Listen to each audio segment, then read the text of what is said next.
A partir de agora, aqui na Brasil Atual, Colibri na Quarentena. Uma conversa com quem está envolvido em trabalhos de cultura e entretenimento em tempo de pandemia. Colibri na Quarentena, um momento para refletir e se reinventar, na música, no teatro, no cinema e em todas as expressões de arte.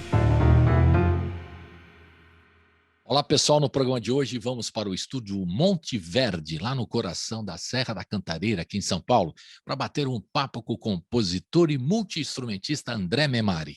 Ele está lançando um novo álbum, Noturno, que traz reflexões sobre o período pandêmico e transita por músicas autorais e de repertório erudito. Uma conversa sobre a produção musical brasileira, política e novos projetos. Tudo online, em casa, na quarentena. Começando mais um programa na quarentena, e a gente vai falar hoje com um grande pianista, arranjador, compositor, multi-instrumentista, André Memari. Salve! Uhul! Bem, eu tenho que fazer aquela animação, André, essa abertura, porque nos tempos que estamos nesse momento, a gente só tem notícia ruim, então eu faço uma abertura assim para cima, para ver se a gente muda o astral, né? E você, com a sua música, nos ajuda muito a isso. Quando eu ouvi esse álbum Noturno e esse mais recente trabalho seu, dá aquela vontade de você voltar a fazer as coisas, né? Porque só tem notícia ruim, né? Então, por isso que eu começo num clima assim, às vezes eu estou um pouco exagerado. E você está aí nos estúdios Monte Verde, é onde é o seu estúdio, né, que você montou há algum tempo aí na Cantareira, né? Estou vendo aí os instrumentos ao fundo, tem tudo aí para tocar, tudo que eu não toco está aí, e um dia eu vou aprender. E é um prazer recebê-lo mais uma vez, André. Só que eu queria, antes da gente começar a falar de tantos trabalhos que você tem feito, né? Porque você não parou, a pandemia está aí, mas você teve que seguir, né? Como todos os artistas, tem que seguir em frente, fazer, gravar, tocar, é o que temos para fazer. E nós aqui fazendo entrevista, mais de 360 entrevistas aqui desde março do ano passado, por conta da quarentena, né? O isolamento, né? O programa Hora do Rango que você participou, era tudo no estúdio, ao vivo. Agora nós estamos fazendo aqui de casa, e você está aí na sua casa estúdio, né? André, antes da gente começar a contar as histórias, todos os seus trabalhos, que eu gosto tanto, vamos falar um pouquinho como é que você está encarando esse momento para o artista. É um momento complicado, né? A gente não esperava, obviamente, a pandemia mundial, mas ela teve um impacto sobre a área da música, dos artistas que fazem shows, como você, que viaja pelo mundo também, viajam pelo mundo, né? Um impacto muito grande em todas as áreas da música e a cadeia de atividade, né, produtiva da música. Eu não estou falando só do cara que vai lá tocar, do grande artista e tal, mas da turma que a gente chama a turma da graxa, toda a turma que se envolve num trabalho, num espetáculo, né? E eu queria saber como é que você encarou tudo isso, está encarando, né, desde março do ano passado, do ponto de vista profissional e pessoal também, como você teve que lidar com a doença, você conseguiu ficar isolado, enfim. Faça o seu balanço aí, a sua reflexão sobre esse momento, por favor. Bem-vindo. Um prazer estar de volta aqui ao seu programa, Colibri. Obrigado pelo convite. Essa reflexão da pandemia, ela é diária, né? Eu acho que a gente está, a cada dia, a gente está tentando se entender com esse momento e com que já está durando um bocado, né? Eu acho que você falou desde março de 2020 que a gente não tem uma vida de concertos, de viagens, e para mim que já estive em mais de 30 países, é uma mudança de vida bastante radical, bastante significativa, é, altera toda, como você diz, toda a cadeia produtiva, né, da arte. A gente tem pessoas que de todos os setores, e alguns não têm a chance que eu tenho de me readaptar, como por exemplo trabalhar no estúdio ou compor obras sob encomenda ou gravar, né? Tem todo um pessoal que está realmente numa situação muito complicada, materialmente e também, claro, psicologicamente, com toda essa loucura que a gente está vivendo, né? Acho que a pandemia somada também a um aspecto sociopolítico apavorante, né? Que acaba agravando ainda mais essa sensação de sufocamento da pandemia. Mas assim, falando de mim, E eu tenho tentado me adaptar, me reinventar nessa pandemia, procurando aprender novas coisas, procurando ter no meu estúdio um centro de produção de conteúdo digital, recebendo parceiros para gravar. É claro que isso é tudo recente também. Ano passado nós ficamos fechados, né? Claro, em função da pandemia, e agora a gente faz com todos os cuidados, com exame, com teste, poucas pessoas por vez. Então, É, tudo isso é muito delicado. Eu, felizmente, não tive contato com a doença, eu me preservei muito, preservei as que pessoas ótimo. ao meu redor, eu não tive, não, felizmente, minha família também com saúde, tive pessoas próximas que perderam seus entes queridos. É muito triste, né, o que esse saldo de mortos no Brasil, enfim, de mais de 600 mil mortos, certamente é o que você falou. A gente está recebendo notícia ruim todo dia e a gente tem que remar contra. A música nos ajuda, a música me ajuda, e eu espero que ajude também aquelas pessoas que tiverem contato com a minha música a encontrarem alguma coisa, assim, algum sentido, porque é o momento de se reinventar, né? Você está aí num ambiente diferente, é, tocando o seu programa, eu também estou aqui continuando a compor. Assim, a nossa vida social ficou bastante comprometida. Eu sinto muita falta do afeto dos parceiros, dos amigos, do público, né? A vida inteira eu tive esse retorno afetivo de um público, né? E que agora não tem, né? É uma coisa que a gente perdeu, esse contato no palco. A gente não tem virtualmente, através de lives e tal, mas a gente sabe que são coisas diferentes, né? Uma coisa não substitui a outra, né? Uma live não substitui um show.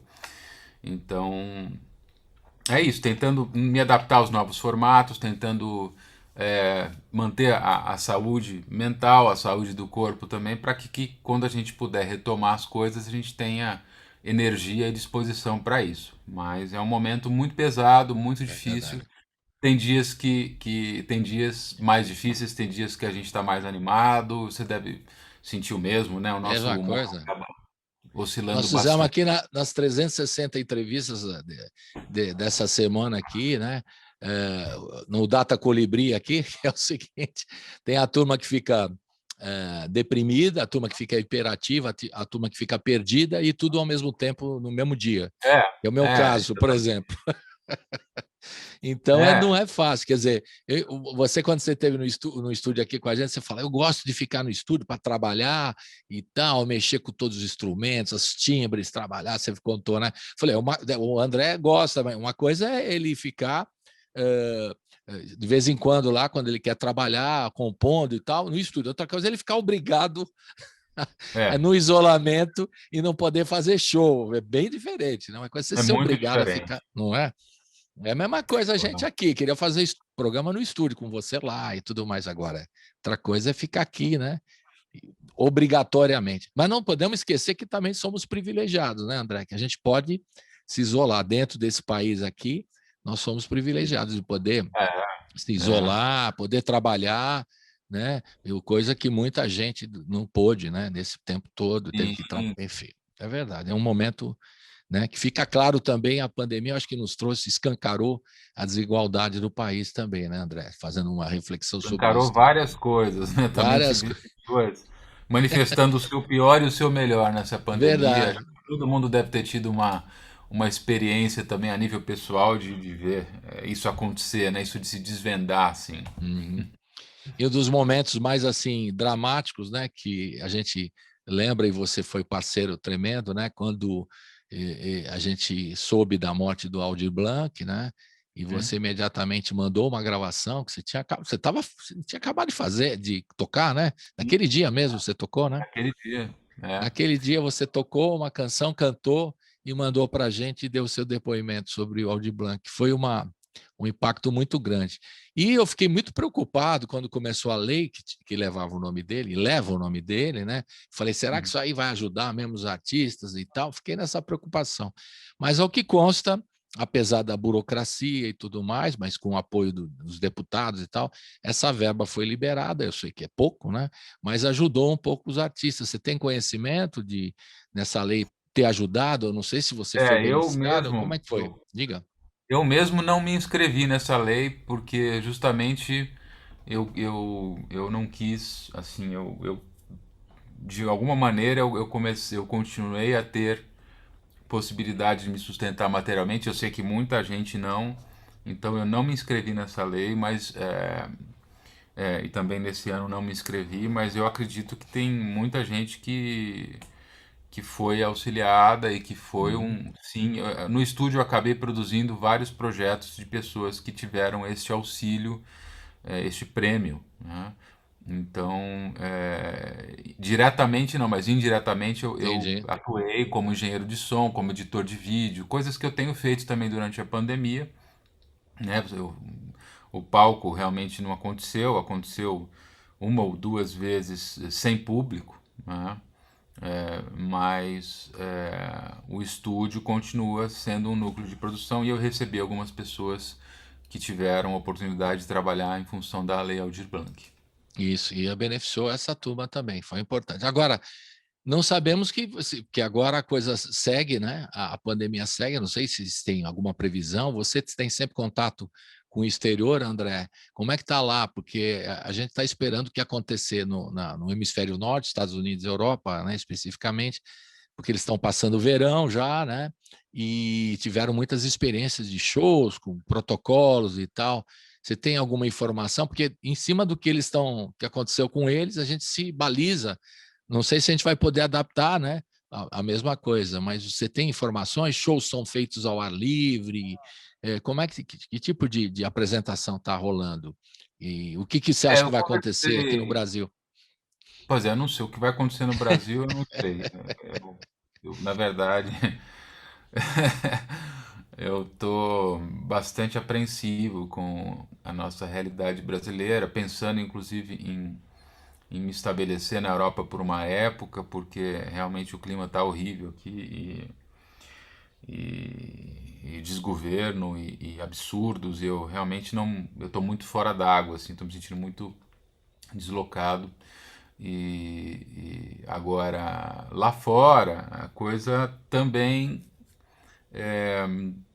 a previsão assim, na verdade aquele mundo que a gente conhecia dificilmente vai voltar a ser como era. Verdade, verdade. Então aquela fantasia de que a gente tem, ah, a pandemia vai acabar e vai voltar a ser como era, isso não existe, tá? Então assim, até o Aquela música mercado. Nada Será Como Antes nunca foi tão Não, atual, né? Nada não será vai, como antes. não vai ser. Eu nunca mais vou entrar no avião sem máscara. Enfim, é uma coisa que o mundo mudou. A pandemia mudou a feição do mundo. A questão da gente fazer esse zoom aqui, eu acho que não vai acabar. As Uhum. pessoas se adaptaram, estão trabalhando muito mais em home office, estão fazendo muito mais reuniões virtuais, estão com uma menor mobilidade. No meu caso, eu conversei com o meu agente americano e ele está bastante pessimista quanto ao cronograma de volta das turnês internacionais. Por exemplo, ele falou, tem Uhum. um festival de world music aqui em São Francisco que só contrata músicos americanos, músicos locais. Eu falei, mas como é um festival de world music que não traz gente do mundo? Ele falou, não, Muito louco isso. traz americano de outras partes do mundo. Então, Ah, tá. pessoas estão evitando essa mobilidade. Então, o Brasil, então, com a fama que a gente conseguiu de má gestão do Covid, a gente também sofre preconceito no Claro. trabalho. É uma coisa que as pessoas não imaginam que aconteça, mas acontece. Pois é. Tá? A gente pegou uma. A gente realmente não é uma prioridade, porque realmente a gente pegou uma fama Nesse de momento, a bagunça. gente não pode ir para a Itália nem para a França. Você pode ir à França com sérias restrições, tem que ter a vacina Tem XYZ, que fazer tudo mais. quarentena. Quarentena, complicadíssimo, né? Você aposta, por Complicadíssimo. exemplo, numa possibilidade. Eu sei que você está um pouco.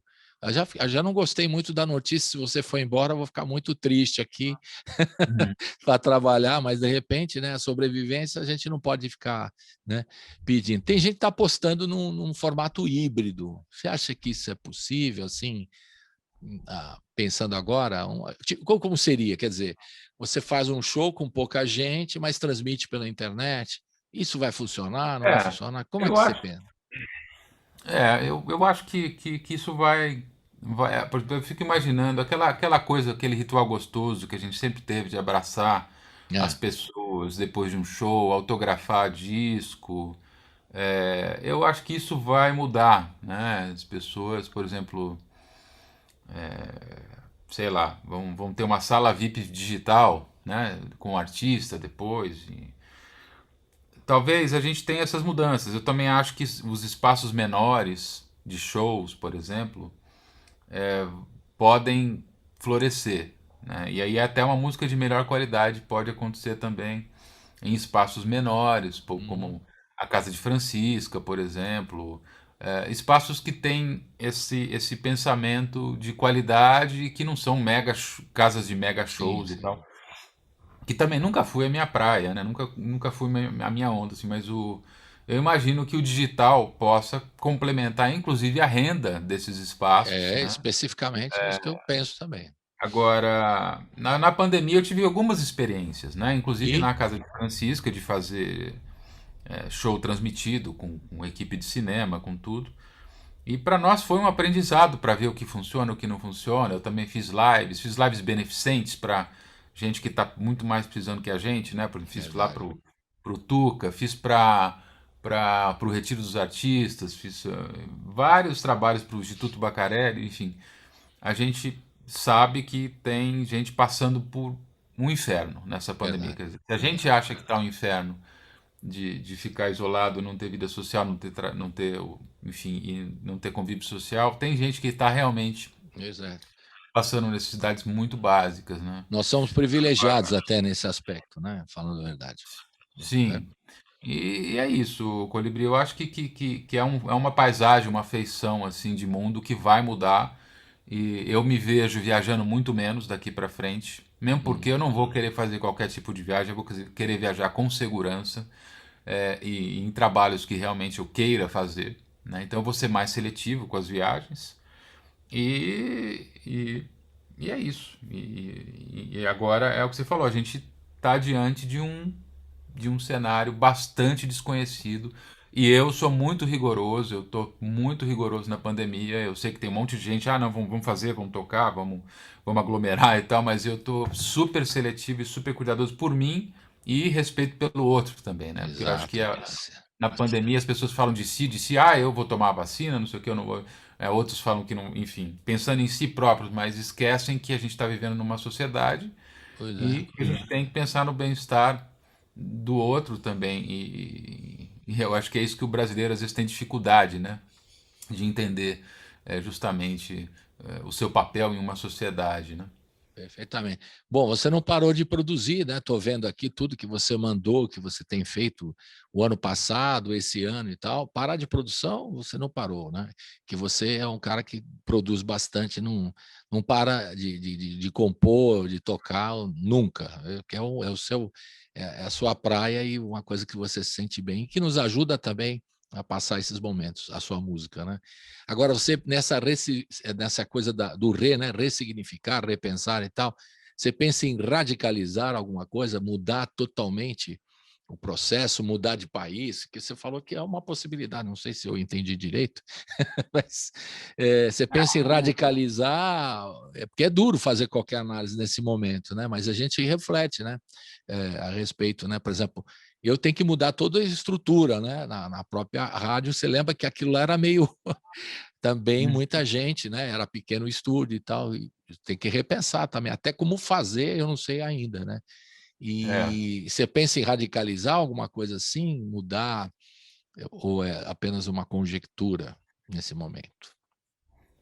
Eu estou vislumbrando ter uma base na Europa para poder também, é, enfim, me movimentar num mercado diferente, porque o Brasil, a gente sabe que a cultura nunca foi uma prioridade e agora a cultura está sendo atacada, né? Então, quer dizer, uma Hum, coisa verdade. impensável, né? Então, a gente está tentando ver horizontes para manter a nossa saúde mental e manter esse fluxo criativo acontecendo, né? Você falou, eu produzi o tempo inteiro na pandemia, mas foi assim a duras penas também. Não acho que é o que eu te disse. Tem dias que a gente não tem estímulo, né, para fazer, mas a própria música tira a gente daquele estado da inércia e nos coloca em movimento, né? Agora, meu plano radical, na verdade, o mundo não. A gente está tentando observar e ver como a gente pode se mover. Eu não vou fazer nenhuma mudança abrupta porque não pode, não tem como fazer, né? Então, agora eu estou trabalhando como produtor digital, né? Eu acho que isso é uma mudança inesperada para mim. Estou trabalhando com edição de vídeo, trabalhando com captação de imagens, coisas que para mim eram secundárias que eu fazia, como a gente vai apresentar aqui alguns vídeos até que eu mesmo produzi, eu mesmo editei, eu mesmo filmei. Mas isso acabou virando também uma profissão para mim, né? Virou editor, além de pianista, arranjador, compositor, multi-instrumentista, também editor de vídeo e diretor de fotografia, fazer tudo. São coisas que a gente acaba tendo, são coisas muito, muito complexas e muito profundas. Eu também estou estudando. E o fato de estudar e aprender nos deixa em movimento, porque o perigo dessa pandemia é a gente cair numa depressão profunda, Isso, como aconteceu com vários meus colegas, tá? E eu acho que você se mantendo aberto para aprender coisas, você mantém o seu cérebro se remodelando, porque é isso que tem que acontecer nesse momento. Eu perguntei isso, André, porque eu vi aqui, acompanhei nessas entrevistas todas, gente assim mudando o foco. Por exemplo, o cara morava no centro de São Paulo, saiu, fez um êxodo, teve um êxodo urbano muito curioso nesse momento, que eu consegui detectar de muitos músicos. O cara saiu, por exemplo, o cara que morava em Pernambuco e tal, voltou, morava em São Paulo, voltou para a raiz, voltou para a família, ou voltou para morar em Pernambuco, por exemplo. E também os de São Paulo, da capital, mas vamos morar no interior. Aí teve um êxodo urbano bastante expressivo, que eu detectei entre os músicos e os cantores e tal, gente que saindo, né, da capital, até porque não queria mais ficar no centro. Mudou, radicalizou no modo de trabalhar, né? Vou para o interior, por exemplo, né? Ou vou trabalhar de outra forma, vou reduzir coisas que eu fazia, vou vender meu carro, um monte de coisa aconteceu. Eu vi histórias assim, e vi coisas tristes também, de músicos, violonistas, o cara botando em leilão, fazendo rifa do instrumento, né? Eu participei de uma dessas, num grande músico do show, não vou falar aqui o nome, aí quando a gente combinou que quem ganhasse devolvia o instrumento, o cara não ia tirar o instrumento dele, ia ajudar, porque chegar a esse ponto, né, do cara poder perder o instrumento de trabalho dele para poder sobreviver, aí é dureza, né? E você, eu sei que você ajudou muita gente, a gente na rádio aqui fez as campanhas, os amigos também, músicos, fizemos o que estamos fazendo ainda, por isso que a coisa não parou. Né? Cesta básica, nós chamamos cesta básica aqui, André, imagina. Cesta básica. Não era cara que pedia trabalho, não, quero um trabalho aí na rádio, não, cara, eu quero cesta básica. Então, sim, eu sei, é nesse nível. É nesse nível, né? Por isso que eu te perguntei da radicalização, porque tem uns assim, vamos mudar o foco, vamos repensar e tal. Tem gente que está indo, né? Se bem que você está um pouco no interior também, né, André? Eu já estou há 20 anos aqui na Cantareira, eu adoro, né? Você já está afastado do centrão, né, da cidade. Mas eu conheço muita gente que mudou de São Paulo, que foi para a praia. Isso. Mesmo aqui na Serra tem muita gente vindo para cá para ter um contato com a natureza também. Eu estou há 20 anos nesse ambiente, eu não me vejo morando mais no centro da cidade. Né? Eu acho que o contato com a natureza é fundamental, pelo menos para mim. Quando que você foi morar aí? Quando que você deu o estalo? Falou, vou para Cantareira? 2002, isso.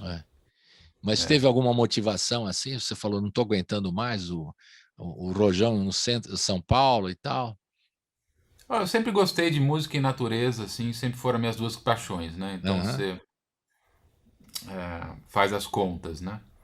Eu morava antes de vir para cá em Moema, pertinho do aeroporto, então era avião triscando meu apartamento a cada 5 minutos, né? Olha só que loucura. E aí eu tentando gravar e barulho de avião, e daí na região onde eu morava virou um point de barzinho e tal, negócio de barulho, e aí eu comecei a vislumbrar A sair. repensar. Você estava morando, quando eu te conheci em 98, olha lá, hein, faz tempo, hein? No Então, Festival Visa, você é, tava morando em eu estava Moema. lá em Moema era um lugar ótimo, perto do Parque do Ibirapuera, que eu adorava andar de bicicleta e tudo. Mas eu queria um lugar com mais espaço, até porque um pianista precisa de espaço, né? Então eu tinha uma Pois sala é. pequena, não cabia um piano.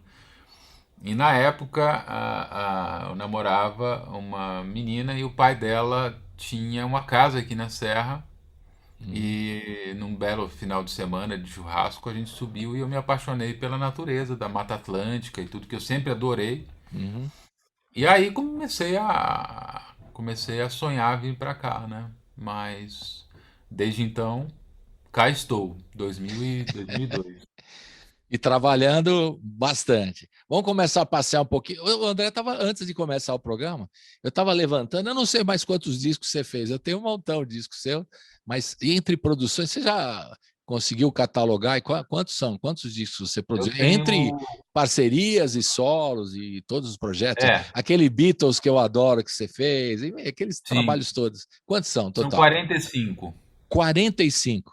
Nossa, 45. E você está com quantos anos? com 44. Então, é um disco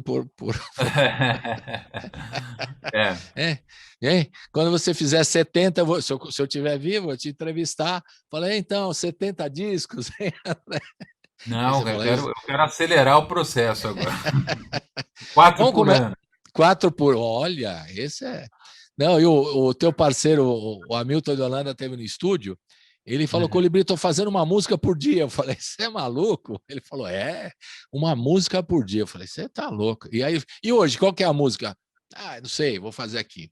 Aí ele fez lá no estúdio, começou a fazer e depois terminou. Ele falou, qual que é o título? Eu falei, põe a data do dia, pô. Pois é. É uma sugestão. Hamilton de Holanda, seu parceiro, grande músico, né? A figura. Vamos É isso. começar a ouvir essa gravação Modular Paixões, que é uma parceria incrível sua com o Luiz Tati, que é uma música complexa, assim, você vai explicar para nós antes da gente ouvir, né? Do disco de Árvores e Valsas, de 2008, né? Uhum. E é uma música sua, parceria com o Luiz Tati. E eu gosto de você cantando também, né? Porque você fala, não canta, canta também, canta. Vou botar você como cantor também aqui na lista da rádio. Ah, vamos lá. E canta também. E é uma música complicada, né? Porque tem uma letra interessante, quer dizer, aquelas letras do Luiz Tati, né? E a música que você compôs. Fala um pouquinho do Modular Paixões que a gente vai ouvir agora. Essa parceria com Luísa é uma valsa bem angular, uma valsa bem diferente, assim, ela é tipo, é uma valsa brasileira, porém com uma linguagem harmônica e de melodia bastante, como você disse, é uma canção difícil de cantar, uma canção diferente, assim, não é previsível, e ela tem essas mudanças súbitas de harmonia e de caminhos assim que tem a ver com a letra também, né? Luiz fez a letra depois da música, compôs a música antes. E eu achei assim o Luiz absolutamente genial em conseguir fazer esse discurso das palavras casar tão bem com a música. E eu de fato não me vejo como cantor, mas eu canto só as minhas músicas, né, Colibri? Então, eu acho que eu sou o intérprete das minhas coisas. Bom, você cantou João Bosco Aldir Blanc naquela É, homenagem. era uma homenagem É especial. verdade. Eu lembro que eu fiz até uma live pelo Sesc naquele dia, no dia que o Ah, Aldir partiu, né? A gente estava realmente muito comovido com a partida do sim, Aldir, naquela situação, naquele momento histórico. E Bêbado Equilibrista é uma música que sempre vai falar muito pra é gente, verdade, para os é verdade. brasileiros que prezam pela liberdade, né, pela democracia. E, e- e- Mas eu gosto do canto, eu lancei um disco chamado Canteiro, que é um CD duplo com várias canções minhas, e eu canto algumas, Uhum. mas tem os intérpretes que eu admiro e que gosto e que trabalham com eles, né, há muito tempo, né? Enfim, tem os cantores que dão vida a essas canções e que eu adoro.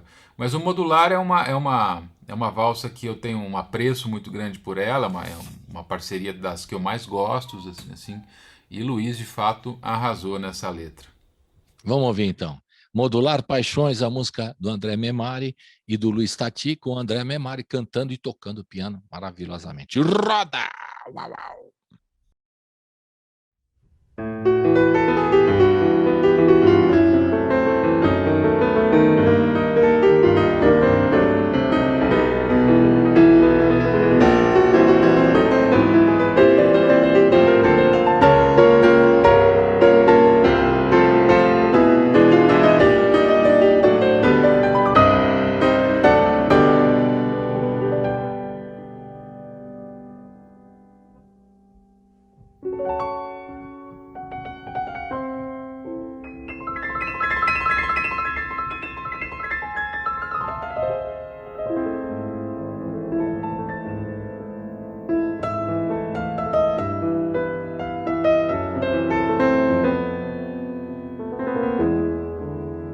Sim, dentro de mim já modulei paixões.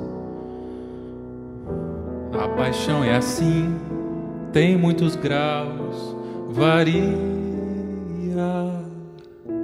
Se crescer demais, pode causar imensa comoção. Em vão, dentro de mim já modulei paixões. A paixão no fim pode apostar, esfria. Se não volta mais, por que deixar bater o coração em vão? Lamúria se queixar por desalento. A fúria é um desabrochar violento. Quem age com aflição acaba em agonia. E quem não quer se preocupar adia dias. Enquanto o tempo passa, quanto mais demora, chora, chora, só pra serenar, pois a dor não vai parar. Alívio é diminuir o que era muito. Delírio é se desorientar no assunto. E quando esse delírio invade a nossa alma, calma, calma, sem precipitações, toda alma sabe modular paixões.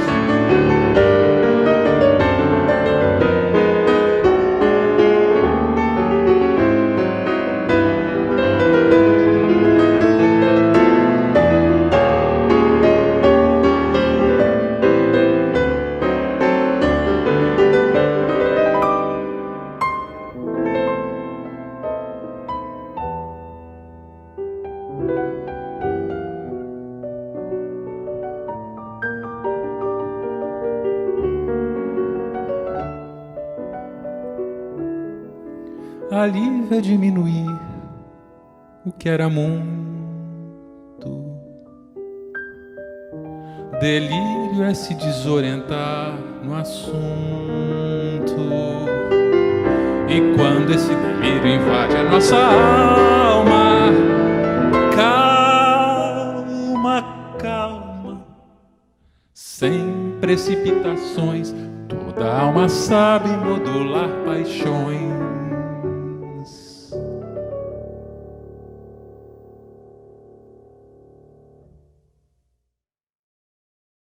Estamos de volta com o André Memari, diretamente da Serra ali da Mata Atlântica, Cantareira, no estúdio, como chama mesmo? Estúdio Monte Verde, não é isso? Monte Verde. Monte Verde, você fez em homenagem ao Monte Verde, legal. O estúdio que você fica aí trabalhando, atendendo aí as demandas dos companheiros aí que vão fazendo projetos para a Lei Aldir Blanc, né, que é importante, e trabalhando como também editor de vídeo, diretor de fotografia, dirigindo seus próprios trabalhos. Hoje você tem que fazer tudo, né? o André. Pois é. Isso você tira de letra. Agora, como é que você vê essa questão da internet? Porque a gente coloca uma questão aqui, uma outra discussão aqui, interessante. A internet é o único espaço que temos hoje, né? Nós estamos reféns da internet, como é que você vê isso?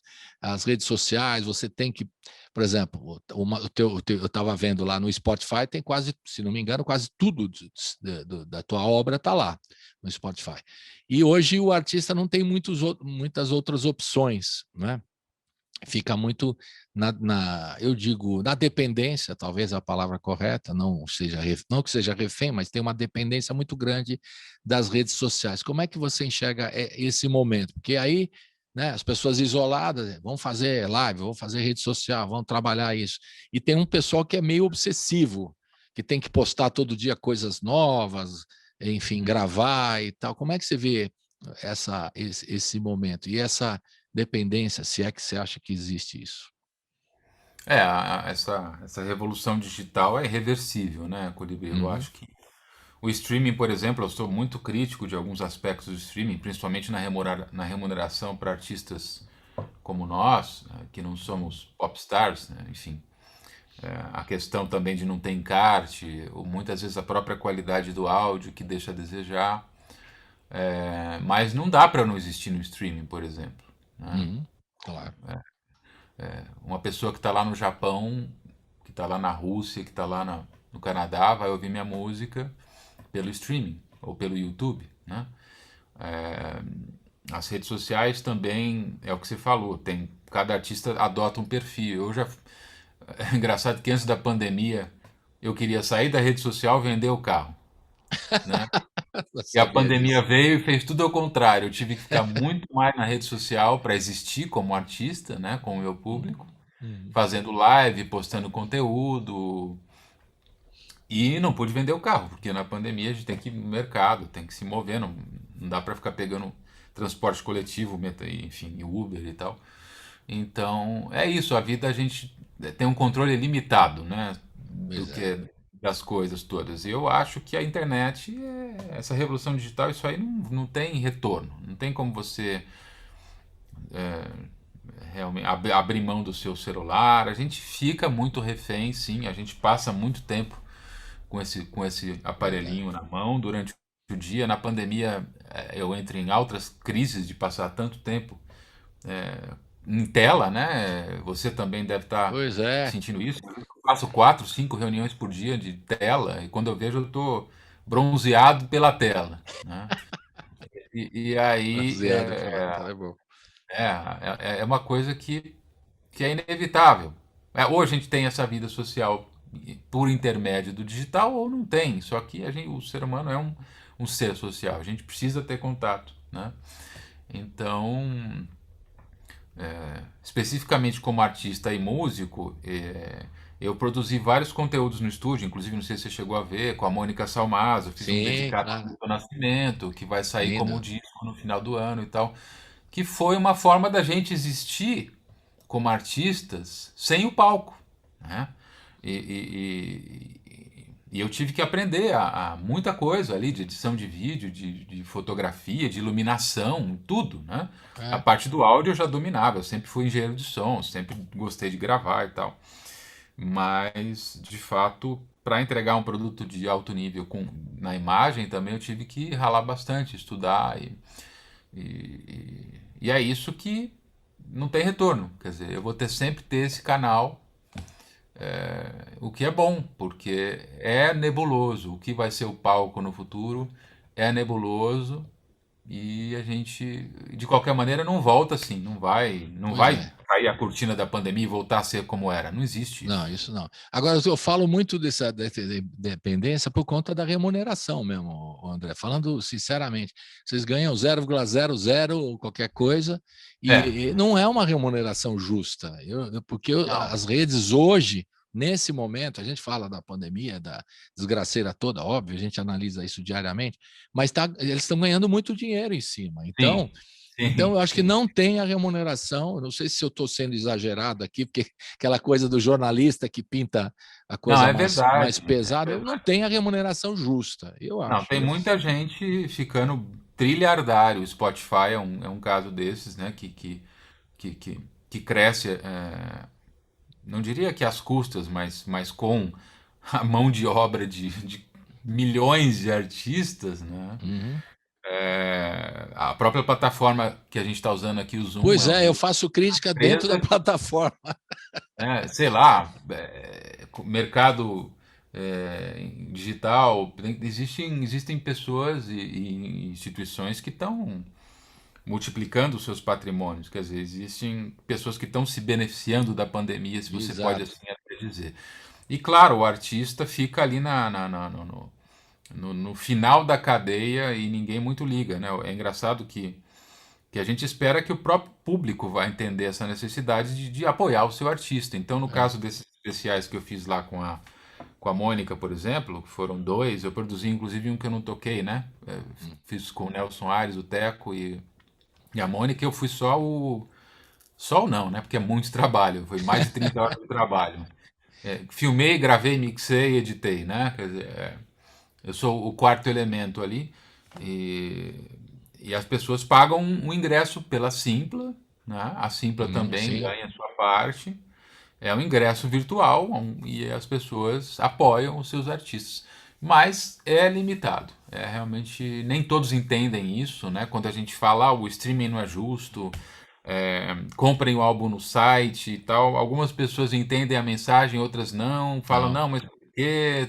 Tá tudo certo, o streaming te paga, mas paga assim. Realmente é desproporcional ao investimento. Ou seja, você não vai financiar o seu disco com o rendimento que vem do streaming. Você tem que ter outra fonte. E nem as lives também não estão. Porque as pessoas também têm. O ano passado, você foi um absurdo over de lives, né? Teve lives, até uso a expressão equivocada, cacofonia, boom das lives. Teve um boom das lives, né? Sim. E aí, realmente, muita gente achou que ia ganhar dinheiro através das lives. Só que a gente está acostumado na internet até as coisas de graça, quase sempre, né? E aí você vai pedir para a pessoa contribuir, nem sempre a pessoa contribui com uma verba justa, né? Como tem, ninguém reclama, vou ver um show do André Memari, vou pagar ali, eu não vou reclamar, é justo e tal.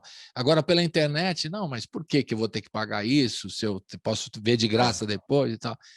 Também essa compreensão é uma coisa, né, que a gente tem que aprender. Aliás, estamos aprendendo tudo, né? Isso talvez é algo que as pessoas vai cair a ficha em algum momento, né? Aquele Pois é. artista que está ali tocando, ele precisa se alimentar, ele tem um custo de vida, ele não faz Pois é. fotossíntese, né? É dureza mesmo, né? Falando em grandes artistas, você fez uma homenagem ao Valdir Azevedo, né? No Música para os Tempos de Cólera. Fala um pouquinho essa música Valdir, que chama, é uma homenagem ao grande Valdir Azevedo. Fala um pouquinho Valdir é um que a gente vai choro. ouvir agora. A gente vai ouvir agora. Valdir é um choro bastante animado aí para a gente levantar um pouco o astral, que eu compus como um tributo ao Valdir Azevedo e gravei neste álbum que chama Música para uns Tempos de Cólera, um álbum que saiu em 2020, que é um álbum que é muito o retrato da pandemia para mim, porque ele era a turnê americana que não aconteceu, que era para acontecer em abril, maio de 2020, tinha mais de 30 shows marcados e caiu tudo, né? Então, esse disco ele é resultado do ensaio que eu gravei com o meu trio, com o Neymar Dias e o Sérgio Rezzi. E felizmente eu registrei esse ensaio, que foi no comecinho de março. O mundo fechou, aconteceu tudo o que aconteceu. E eu usei a base desse ensaio para fazer esse disco. Então, isso que a gente vai ouvir, o Valdir, eu mandei uma versão piano solo para vocês, mas no disco está com o trio, né? Uhum. É uma música que nasce desse movimento assim, da pandemia de uma maneira muito profunda, né? É a turnê que não aconteceu, mas aconteceu através do disco, né? A gente acabou usando os ensaios para fazer o disco. Legal. Você conheceu o Valdir Azevedo? Não conheci, não.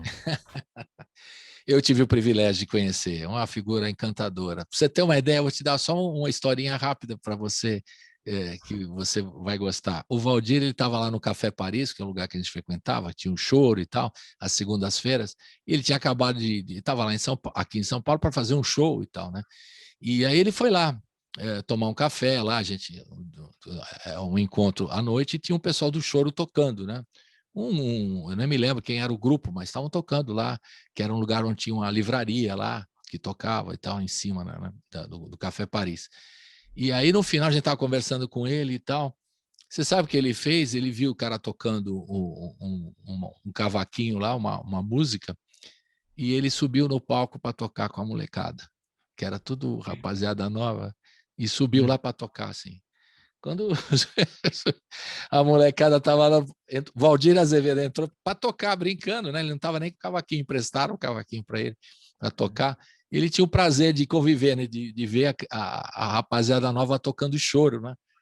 Imagina ele se ele te conhecesse, ele ia ficar encantado, né?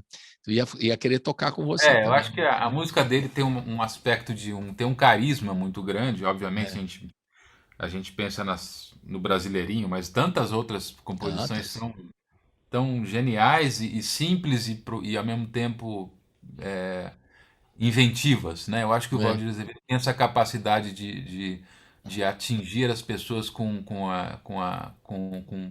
genialidade e simplicidade ao mesmo tempo, e foi isso que eu quis transmitir com essa é. homenagem. Grande figura. Seria assim para a turma que gosta da guitarra também? Você está tocando guitarra e o Jimi Hendrix vem dar uma canja para você, né? Com você. Foi Tipo mais ou isso. menos isso que o impacto para a rapaziada naquele dia. Muito legal. Legal, então vamos ouvir a música Valdir, que está no Música para uns Tempos de Cólera, a música do André Memari, com ele ao piano. Roda! Uau, uau, uau.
Você está ouvindo Colibri na Quarentena.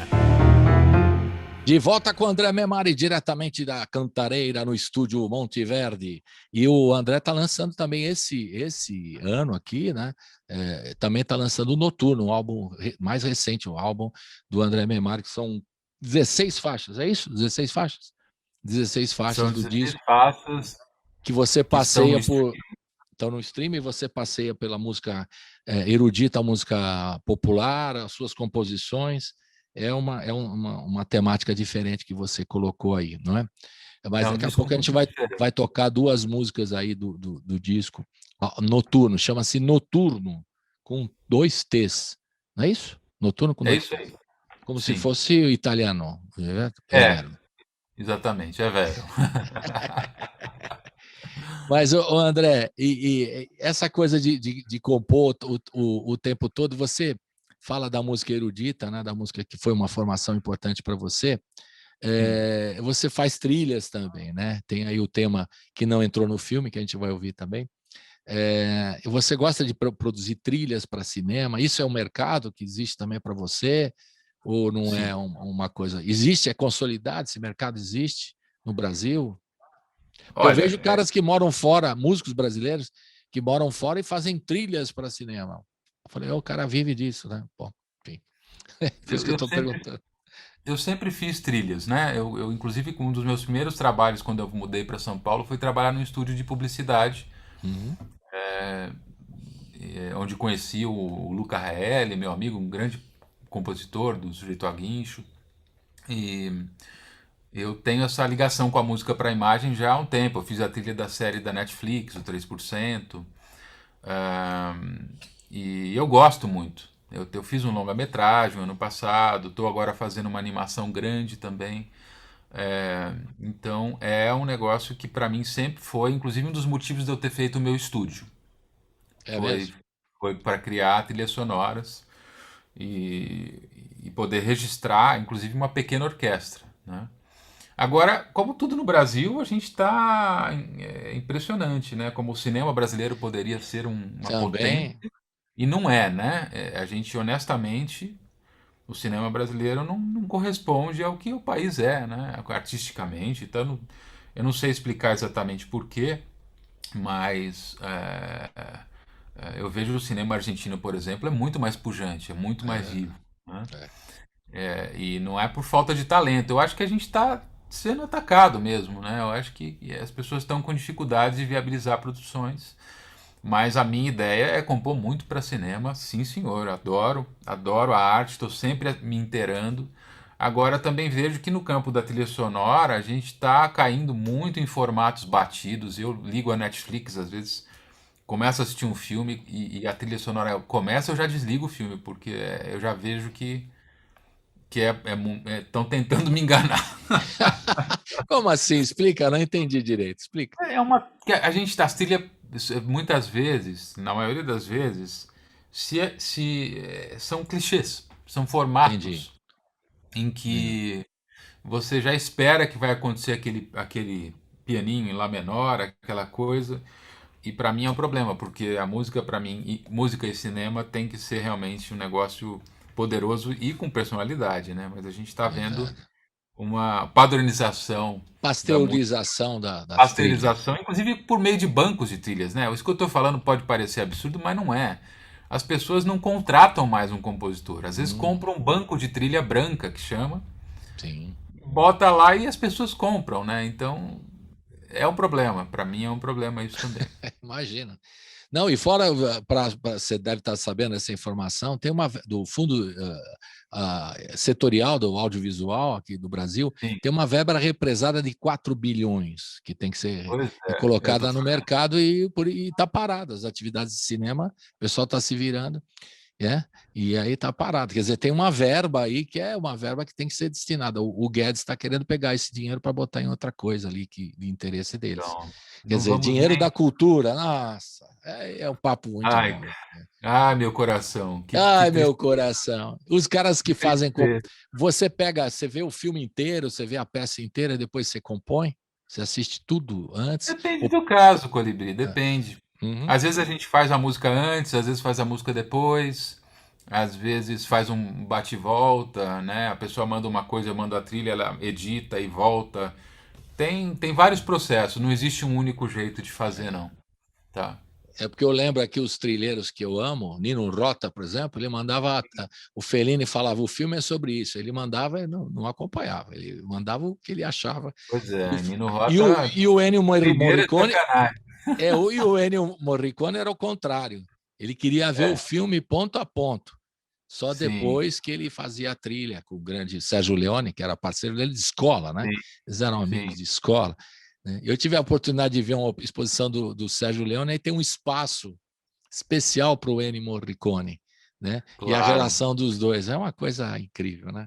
A É maravilhoso. valorização, é como você falou, você vai ver um filme, você pega os filmes do Sérgio Leone e a trilha, né? E Sim, imagine que você delire, você como músico delire, né? Com cada total. coisa que é colocada ali, né? Não, a Marcord, por exemplo, você consegue imaginar aquele filme sem aquela música? Eu não consigo. Não dá. Não dá. E pra mim é isso, a música de um filme tem que ser a música perfeita pra ele, não pode ser um papel de parede, um screensaver, sabe? Eu acho que tá acontecendo muito isso. Eu fico apreensivo de ver assim a Nossa. falta de espaço que a música tá no audiovisual, né? Então é algo que eu pretendo trabalhar e gosto, mas é realmente que eu possa existir como uma voz criativa e não, Eu né? não sabia que tinha. Eu sei que tem as trilhas brancas, a gente acompanha e tal, né? É um perigo, cara. O mundo digital, inclusive a questão da dublagem está ameaçada, porque os sistemas de sintetizadores de voz estão cada vez mais inteligentes. Vai chegar um momento em que não vai precisar mais dublar, porque você vai colocar um aparelho, vai dublar com a voz que você quiser. Você vai poder, inclusive, trocar a voz. Então, Nossa, André, não era para ficar mais deprimido depois da entrevista, é para ficar. mas você imagina esse negócio só para fechar o quanto é deprimente para um trilheiro? Nino Rota, Nossa, enfim. As pessoas. eu provoquei com o Nino Rota e o Morricone porque eu sei que você é fã, né, dos dois, por isso que eu provoquei. Claro, e os dois estão lá no paraíso já, fizeram sua parte, foram É, embora, mas o que ficou pra gente aqui é, é- por exemplo, uma trilha branca, você pode pegar o baixo, a bateria de uma trilha, pegar com o mesmo andamento, a mesma tonalidade de outro compositor, uma guitarra, colocar, montar e usar na trilha do seu filme, quer dizer, não tem mais uma feição de personalidade, né? Então, essa questão dos bancos de trilhas, entendeu? bancos de trilhas que eles vendem e até às vezes tem os caras que fazem a E às vezes você pirataria, né? pega uma super produção lá, eu tava vendo na Netflix sobre os Andes, um filme lindo, imagens lindas, drone e tal. E a trilha toda de banco, um negócio que não tem cara de nada, mas funciona. Funciona porque a pessoa vê aquilo e acha que funciona. Mas, Funciona para alguns, né? Você é observador. Eu também fico irado com algumas produções internacionais que os caras não valorizam a música local, a música do país. também, E tem uma também. maneira de botar vou botar um hitzinho que vai dar um clima aqui na hora que eles vão se encontrar, o casal e tal. Vou botar um hit aí manjado de música internacional e tal. Às vezes eu fico Sim, irritado, né? Mesmo a cinematografia francesa, que é maravilhosa, né? E mesmo agora, ainda produzindo muito, e eles têm verba de apoio do governo, né, para isso. sim, claro. Tem uns filmes que os caras fazem uma trilha muito legal, e tem outros que fazem um clichêzinho de usar a música de fora, o Exato, hit e tal, né? exato. Quer dizer, é, Eu sempre acontece. procuro colocar um elemento de Brasil nas minhas trilhas, na 3%, que foi um sucesso mundial. Né? Eu uso Rabeca, eu uso Noel Rosa, eu uso Vila Lobos. Então, né, muita gente está conhecendo música brasileira por causa dessa série, inclusive. Legal. Vamos ouvir um trilheiro quase, né? Um trilheiro da nossa memória afetiva, que é o Tom Jobim. Você gravou Chovendo na Roseira, né? O ano passado foi que você gravou? Chovendo na Foi, Roseira? foi. Vamos ouvir Foi o um desses Chovendo na vídeos que Roseira? eu produzi aí, um vídeo produzido durante a quarentena em homenagem ao nosso maestro soberano. Isso aí. Vamos ouvir então Chovendo na Roseira. Roda!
E estamos de volta com o André Memari. André Memari tem uma história na música brasileira de muito tempo, né?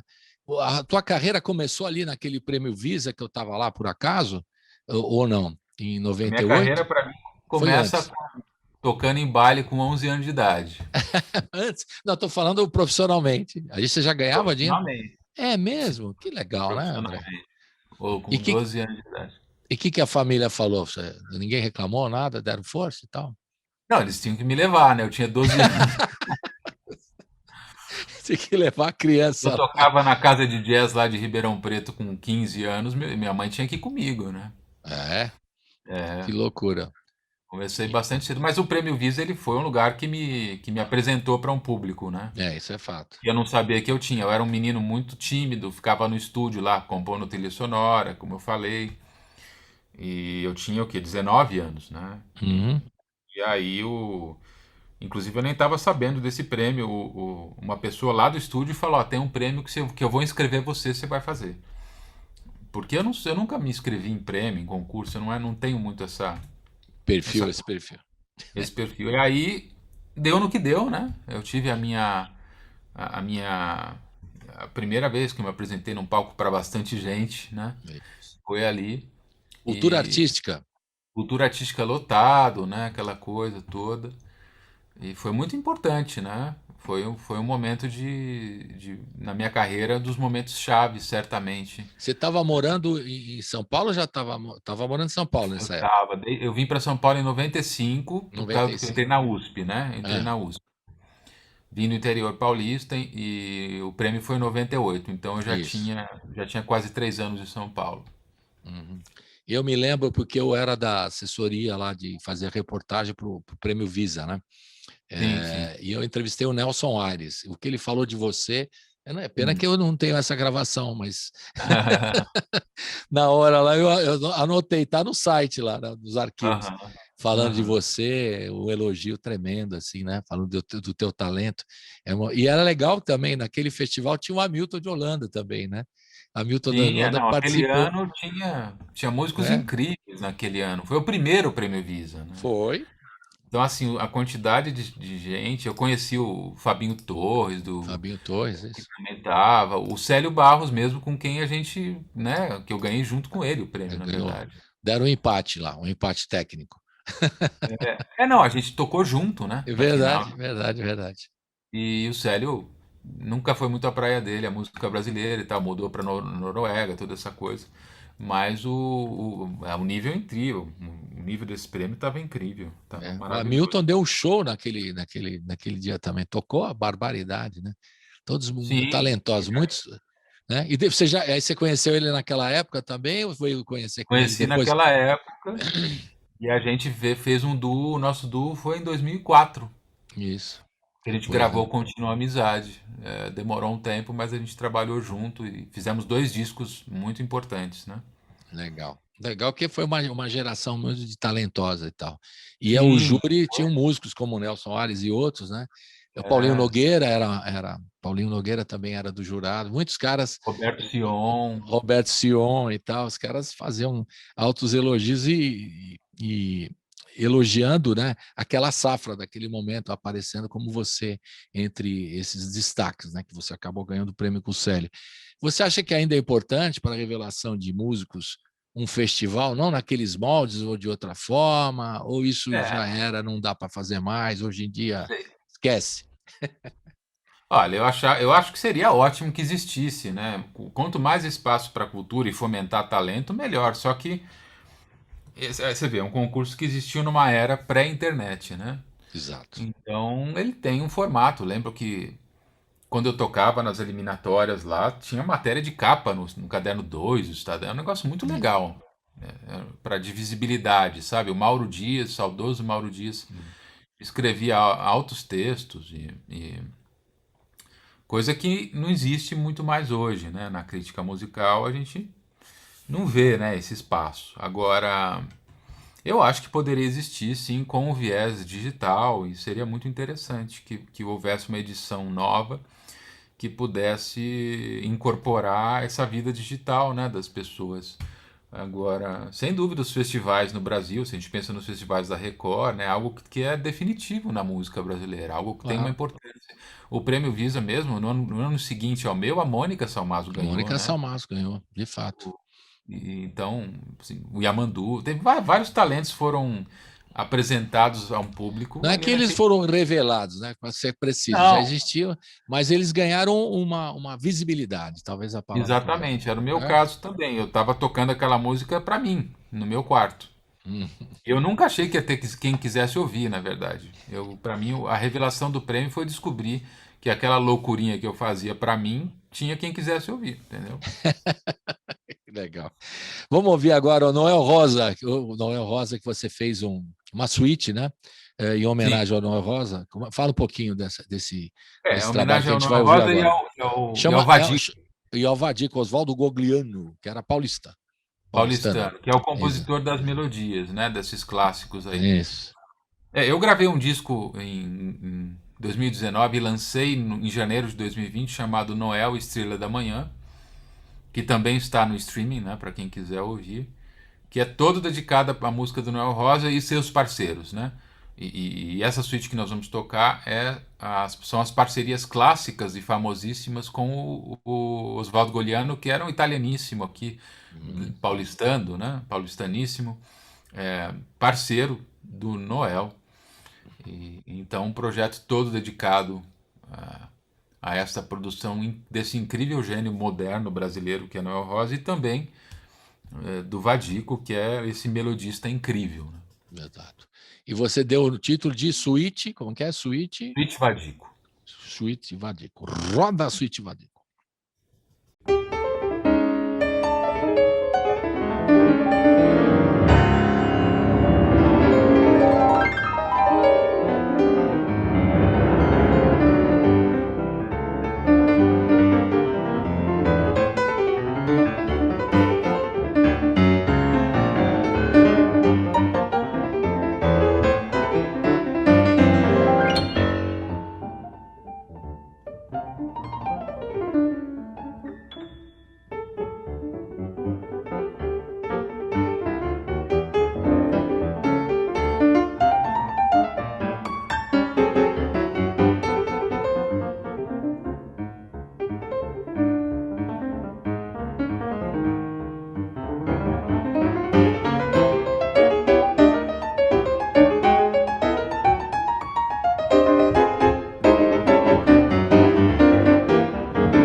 De volta com o André Memari, diretamente da Cantareira dos Estúdios Monteverdi. E a gente está chegando aqui ao noturno, né? Mas ainda tem mais uma que eu queria tocar do popular, para depois você falar um pouquinho do noturno, a gente deixar o bloco final só para o noturno, né? Que a gente falou de festivais, né? E você tocou, fez uma homenagem aos festivais, aquele da Excelsior, onde foi revelada Elis Regina, a música do Edu e Vinícius, Arrastão, que você fez uma apresentação, daqui a pouco a gente vai ouvir, né? E eu queria que você falasse, quando você faz a pesquisa musical, o que te interessa hoje na obra da música brasileira? Sei que você pesquisa também a música erudita e tal, mas na música, não na sua composição, mas na pesquisa, como você faz essas homenagens a Noel, a Tom Jobim, a Edu Lobo e tudo mais? De onde você parte a pesquisa? Qual é o seu critério? Essas referências fazem parte da minha vida desde sempre, né, Colibri? Eu ouvia em casa Elis Regina todo dia, esse repertório, Milton Nascimento, repertório que existia na minha casa diariamente desde sempre. Então, eu não preciso fazer exatamente uma pesquisa para lembrar da potência de Tom Jobim ou de Caymmi ou do Milton e tal. São pessoas que a gente tem que reverenciar porque são formadoras, né? São pessoas arquitetas de Brasil, como o Ernesto Nazaré, por exemplo, que eu escuto desde o berço, né? Eu gravei um disco inteiro em homenagem ao Nazaré, e porque existe desde sempre na minha vida a música de Nazaré, né? Então, agora a minha música, né? A gente fala erudito e popular, mas eu integro muito correntes musicais. E para mim isso é algo natural que eu também não tenho que forçar a barra para acontecer, porque a história da minha vida foi assimilar música de uma maneira de convivência de correntes musicais, né? Então isso para mim não é algo que é um processo muito racional ou muito pensado, porque ele é o processo da minha formação como ser humano e como artista. Então é assim que eu vejo. Mas homenagear, fiz ano passado um especial em homenagem ao Edu Lobo, tem o Noel, tem o Milton, agora o Caymmi fizemos com a Mônica para homenagear o Dorival Caymmi. São figuras. Você fez o Clube da Esquina também, se não me engano, né? 2018, um disco em homenagem ao Clube da Esquina, que são nossas referências. Eu acho que assim, quando a gente está nesse momento em saber o que é o Brasil que a gente gosta, a gente se lembra do Noel Rosa e fala, esse é o Brasil que a gente gosta, da inventividade, da criatividade, do brilhantismo, né? Do humanismo, que é tudo que é a antítese do que a gente não gosta do Brasil e que a gente quer realmente que vá embora, pelo amor de Deus. Exatamente. É a identidade do Brasil, né? Que é importante. Exatamente. É a alma. Né? É a alma, é importante. E eu falo muito sobre na área da educação também, né, André? Porque eu vejo que é importante também se estudar a música brasileira nas escolas, né? Não é só aprender a tocar um instrumentinho, um triangulinho, ou fazer como antigamente se fazia, né?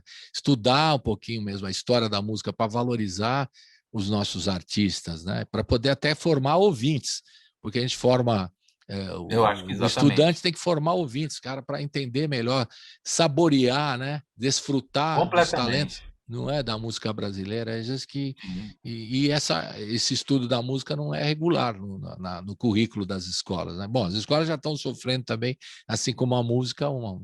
São muitos problemas. São muitos problemas, mas o ensino, né, regular da música devia ser, né? Para o cara passar por todos os grandes compositores, aprender, né?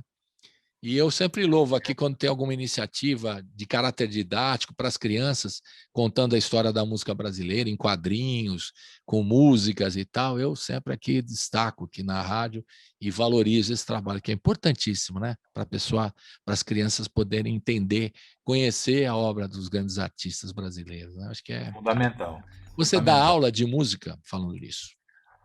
Eu atuei já em vários eventos como oficinas, dando palestra, masterclasses, e dei algumas aulas também durante a pandemia através do Zoom, inclusive para orquestras, enfim.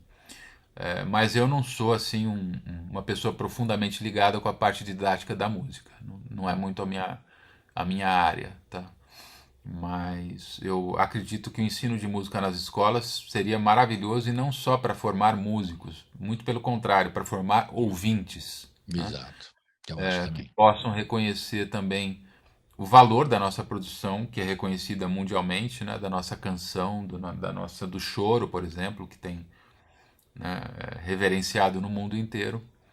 E isso, é claro, a gente sempre cai na palavra educação como a raiz de um futuro mais luminoso para todo mundo, né? Eu acho que é em vários aspectos, na As formação universidades, cultural. elas fazem esse trabalho, direito de música, porque a Unicamp eu sei que faz, eu queria que você falasse também no ensino acadêmico. Está sendo valorizada a música brasileira, está sendo estudada. A Unirio, no Rio, também me parece que tem um trabalho bacana de música popular e tal. E vejo dificuldades aí, ainda alguns professores amigos, né, que contam alguma resistência na própria USP, em aulas de música popular e tal, ou o ensino da música popular nas academias, nas universidades. Como é que você vê isso aí? Você acompanha? Tem Eu acho que informações sobre? essa nomenclatura binária de mundo, né, erudito, popular, essa coisa tá caindo numa coisa caduca, né? Ainda Porque, bem. na verdade, na hora que as pessoas usam os termos porque é cômodo, mas na hora que você pergunta para elas o que é, elas não sabem explicar, né? Por que que uma coisa, ninguém sabe muito bem. Então, eu não conheço profundamente o ambiente acadêmico porque também não é a minha praia. Eu sou um cara que fiz bacharelado em piano e parei. Eu não segui a vida acadêmica Uhum. porque eu tive estímulo fora dela, né? No Sim, mercado de trabalho, como compositor, encomendas e também as turnês no mundo inteiro.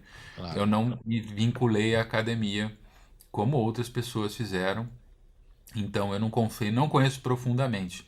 Agora, ao meu entender, o ambiente acadêmico tem que ser um ambiente de iluminismo e de compartilhamento de informações sem preconceitos. Então, quando você fala que há preconceito, e preconceitos bastante rudimentares em algum lugar assim, eu acho que é um problema, porque a academia É, não pode ser um lugar doutrinador.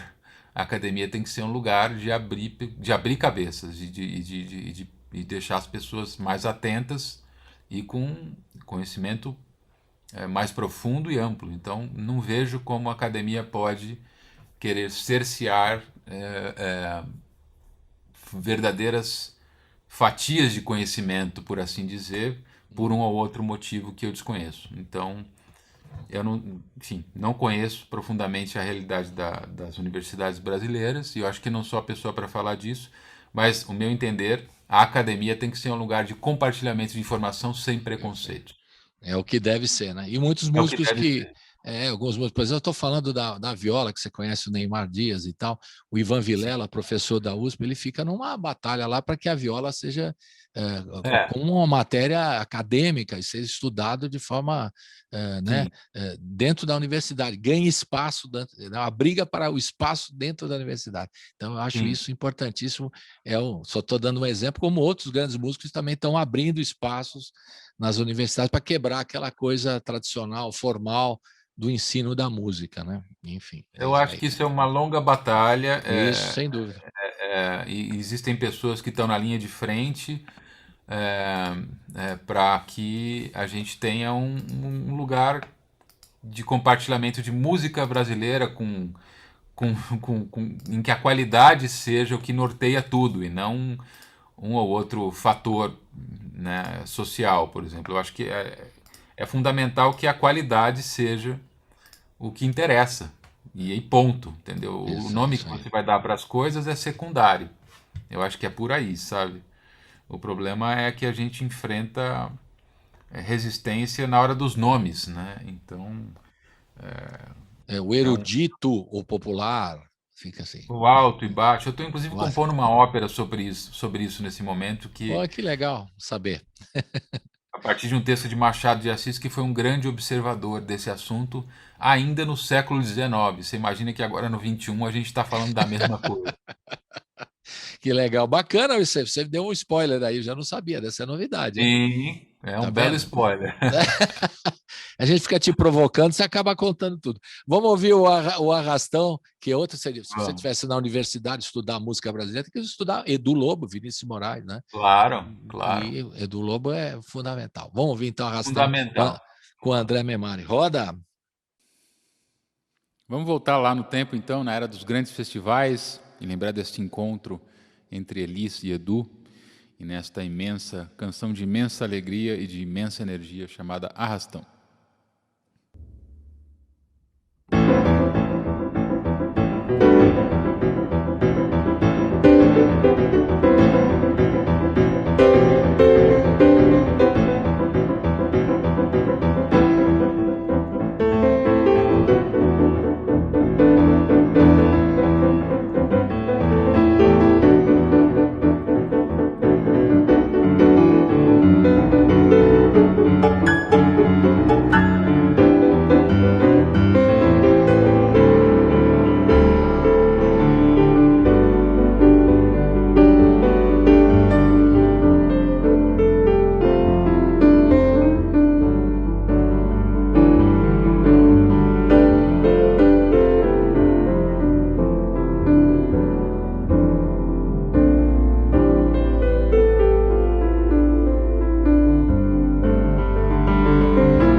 Arrastão, essa música que todos nós amamos e conhecemos, de grande energia, então na voz da Elise, então, isso aí é uma coisa inacreditável, de uma explosão de energia. Vamos seguindo? Vamos lá. Estamos de volta com o André Memari. Agora, finalmente, chegamos no Noturno. E a gente deu uma volta, porque o homem tem tanto disco, 45 discos, né? E eu tenho que falar do mais recente, que é o Noturno. E aí o Noturno tem obras do próprio André Memari, do Cláudio Monteverdi, que leva o nome do estúdio do André Memari, tem Johann Sebastian Bach e Hermeto Pascoal, né? E outros tantos aqui. Como é que foi a produção, a ideia a gente falou do erudito popular antes, né? No bloco anterior, E eu queria já que você contasse como é que foi a concepção desse trabalho. São 16 faixas que você colocou nesse projeto. Diga lá como é que foi a concepção disso. Esse é o 45, o número 45? É o de número Muito, 45. muito É. bem, ótimo. Noturno é um disco bastante intimista, introspectivo, né? Você deve ter ouvido. É um Claro, disco uma que relata delícia. muito esse momento noturno, esse momento que foi um disco muito gravado nessas noites de pandemia, em que eu refletia sobre este momento. E esse repertório foi se apresentando para mim como, né, que vem desde o barroco francês, italiano até Hermeto Pascoal, passando por improvisos. Então é um disco que está longe de ser um disco especialista em uma corrente ou outra de música, mas é um disco que quer unir toda essa música tão ampla nesse discurso intimista, introspectivo, reflexivo, que é o momento em que eu vivo e que é o que eu sinto neste momento. É um disco que relata muito o meu estado de espírito recentemente. E então um disco que tem essa. É um retrato Desse momento mesmo, né? desse momento e do meu espírito, do meu sentimento de mundo nesse momento. Foi inclusive lançado no dia 7 de setembro e é um disco que eu tenho muito carinho por ele representar uma música que é para mim o que o Gilberto chama de música de sobrevivência. É aquela música que sem a qual eu não vivo. Entendeu? E essa E ela é é a muito cara, ampla. certo. E você lançou de 7 de setembro de propósito mesmo, Sim. para manter a colocação. Porque a gente começou falando da pandemia, né? A gente vai terminar ouvindo aqui o Johann Sebastian Bach e depois o tema que não entrou no filme, né? Que é a primeira faixa do Noturno. E eu sempre termino também para uma reflexão do que a gente, como o artista que você é, né, que trabalha com todas essas vertentes e muito atento ao que está acontecendo no Brasil, como é que você vê as perspectivas para o país e para a cultura e para a música nesse momento? É uma pergunta mais ampla, né? E eu fiquei até preocupado que você tem projetos aí, né, de repente tem ir embora e que vai ser muito triste se você tiver que fazer isso, na minha opinião, né? Mas já estou reclamando aqui com você com antecedência. Mas eu queria que você. Embora não é. Não é o caso, né? Por enquanto. Eu acho que não é uma questão de. Primeiro, porque quando a gente vai embora, o Brasil não vai embora da gente nunca, né? Claro, sem dúvida. Então, eu Eu queria que você sou um fizesse uma artista. reflexão final, que a gente vai ouvir o Johann Sebastian Bach, que você escolheu, e o tema que não entrou no filme, essa no finalzinho aqui do programa. Diga lá. Eu espero e sonho que a gente viva um momento mais luminoso no Brasil, que a gente não, que a gente possa de novo se orgulhar de poder usar, né, o- falar bem alto e se orgulhar dos nossos patrimônios reais, da nossa cultura, da nossa natureza, e realmente nos livrar de pessoas nefastas que estão destruindo os nossos valores e os nossos grandes tesouros. Então eu espero e sonho que a gente tenha um futuro mais luminoso e compartilhei com você a minha vontade de vivenciar outros ambientes, mas eu sou um artista brasileiro, isso é irremediável. Isso aí não tem como curar isso. Isso aí é a minha essência. E eu vou sempre lutar pelo meu país. E vou sempre lutar pela cultura brasileira. Isso aí não tem como. Não sai nunca de mim e eu também não quero sair disso. Agora é entristecedor o momento que a gente vive. Já faz um tempo, né, que a gente tem visto se descortinar uma realidade de tacanhice, né, de falta de obscurantismo, de coisas que certamente não me orgulho como brasileiro, né? Como todos sabem, eu nunca foi segredo para ninguém, eu sempre falei isso abertamente e só posso esperar que a gente consiga reconquistar essa autoestima como brasileiro que anda tão machucada, né? E para mim, quando eu toco bar ou toco música erudita, clássica, europeia, eu também estou sendo profundamente brasileiro nas minhas escolhas, né? Mesmo que isso pareça que não seja, mas é profundamente ligada à minha brasilidade, o meu interesse por música do mundo inteiro, inclusive. André, quero desejar a você saúde, um abraço virtual aqui, ó. Faz um abraço virtual aqui, ó. Pim, pim, pim. Aê, André Memari, um prazer. E a gente vai terminar com o Johann Sebastian. Qual que você escolheu? A Sarabanda. Sarabanda, que é a faixa número 4 do Isso. disco, e depois a gente ouvir no final o tema que não entrou no filme. Não entrou no filme, não entrou na novela? Como é que é a mesma história dessa música? Isso aí é um tema, um dos tantos temas que eu compus para uma série que chamava Subúrbia, da TV Globo, e por algum motivo não entrou no filme, que era o tema de amor do casal. Aí ficou no caderno de rascunho de 2012, e eu agora em 2021 estava passeando pelo caderno, encontrei esse tema, e gostei dele, relembrei, fiz a segunda parte e gravei. Então é uma parceria de 2012 com 2021. Como diz um amigo meu, azar da novela, que não teve essa música, né? Teve um final mais nobre, eu acho. Abração, saúde para você, André, e para você continuar fazendo esses trabalhos, 45 discos, uma carreira incrível e seguindo em frente aí. Vamos aguardar e desejando saúde e que você siga nesse trabalho maravilhoso que você faz, André. Sou seu fã. Até a próxima. Tchau. Obrigado pelo espaço, Colibri. Um abraço a você. Tchau.